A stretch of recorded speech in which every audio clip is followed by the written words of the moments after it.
Hey family, welcome back to another episode of Oh to Behold with your girl Camille Young. Yours truly. That's me. Glad to have you here with me. Look, I might need to rename this to Chronicles with Camille, baby, because this appears to be the only spot right now where I'm making videos, okay? But it's all good. Thank you so much for still sticking with me and hanging in there with me on these Chronicles, baby. Look. Hey, Holy Rollers, love you, baby. Yes. Glad to have you here with me as well. And to my new subscribers, glad y'all have come on into the Oh to Behold family. Look, we're going to dive on in and dive on out, y'all. I got to talk about it. Yes, I am. Some people might get a little upset, but, it's okay. It's okay. Ain't no love lost.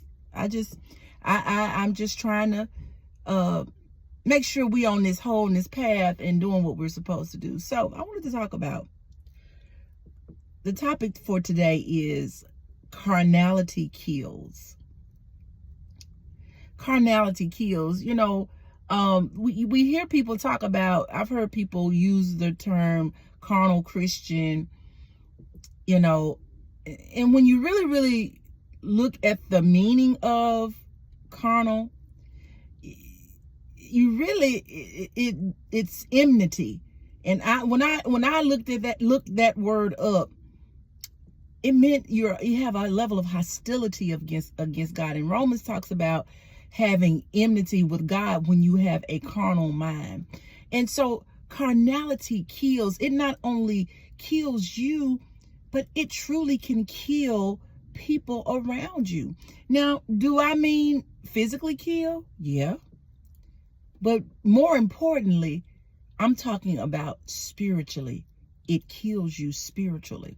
And it can kill others. It's like a cancer.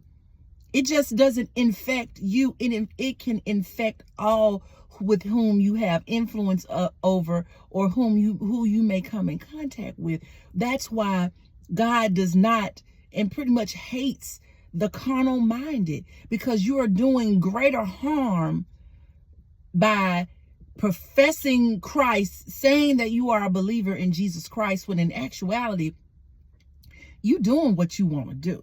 You're not really trying to live a set apart life, a sanctified life. You're not really trying to live in true obedience to God. You're not really and truly trying to walk uprightly, because you're carnal, because you still want your flesh to rule. And we talk about it, we say stuff all the time, and I'm saved, but don't try me. I get it, when we joke and we say stuff like that, but some people truly have that mindset that don't try me, I'll cuss you out.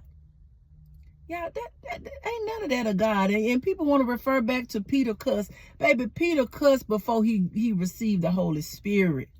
Okay, y'all take stuff so out of context on certain things. That Jesus came in and he turned over tables. That was a righteous indignation. Nothing in the Bible said Jesus was cussing folk out. It didn't say he did anything ungodly or unholy. Okay, so let's put things in proper context. Let's do that. Let's start there.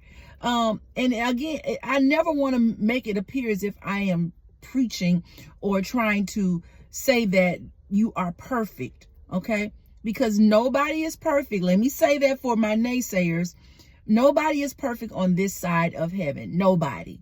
All right? No human being born of a man, born of a woman and a man, let me put it that way, it's going to be perfect. But can we have a sinless life where we sin less? Absolutely. And that's really that's the road God got me on. And I've never just been somebody who just, purposely did stuff, but, I've done things that I'm not proud of. Absolutely 100%, baby. But I feel like I'm in the fourth quarter. I'm 50. I'm in the fourth quarter of my life. And in the fourth quarter, man, I'm really trying to, or in the ninth inning, let me put it there, ninth inning, because I want to hit and run. I'm really trying to make sure that not only do I want to hit a hit and run, but those who are on base 1, 2, 3, I want to hit a home run so all of us can come home. But when you are carnal in your actions, when you are carnal in your thought processes, because see, you can only be carnal in your actions when you are carnal in your mind first. Okay? And as long as you have a carnal mind, your actions are going to be carnal, which is enmity with God, which is a hostile, you're pretty much an enemy to God. And that's a dangerous place to be. I don't want to be there. And as a believer, if you're watching this channel and you're a believer, you shouldn't want to be there either. Okay? We have to be mindful, and don't, please hear me when I say this. Drinking alcohol is not a sin. So let me put that there, okay? However, I want to put a pin there and say, however, we have to be mindful of the things that we do. I have made a decision for me that I don't want to drink, period. Even if it's just a little wine, I don't want to do it because the Lord impressed upon my heart, I want to always be sober-minded, because you never know what situation you may find yourself in, and you at the house, nobody knows, and you drinking and you get a little tipsy, and God forbid something happens where you need to react in a moment. Or, you drinking at your friend's house, you're not drunk, but you get pulled over and you get a DUI. And you're not even drunk. Those types of things. And I'm just talking about alcohol, but there are other things. I talk about cussing. That's just, that's not good either. That's a carnal-minded person who cuss. Okay? And I'm just going to, you ain't got to like it, but I'm just going to tell you it is. So think about your life and the areas of your life where if Jesus stepped right in front of you while you was doing it, would he be pleased? No, he wouldn't. And that's where you want to be. That's the position. That's the heart's posture that you want to be in. That's the mindset of holiness and godliness that you want to be in. Okay?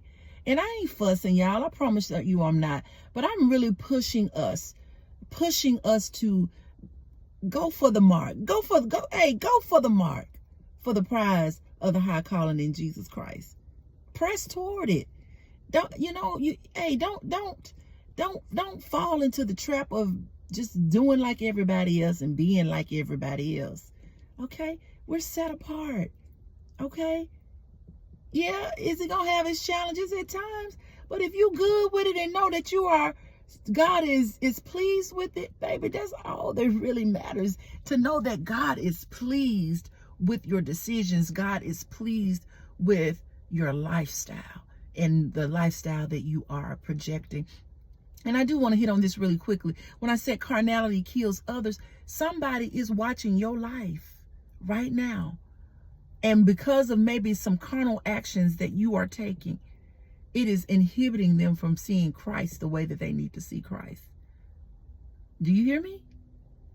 Your life, the things that you're doing that are seemingly insignificant, that are not quote unquote sinful, but you just probably shouldn't be doing it.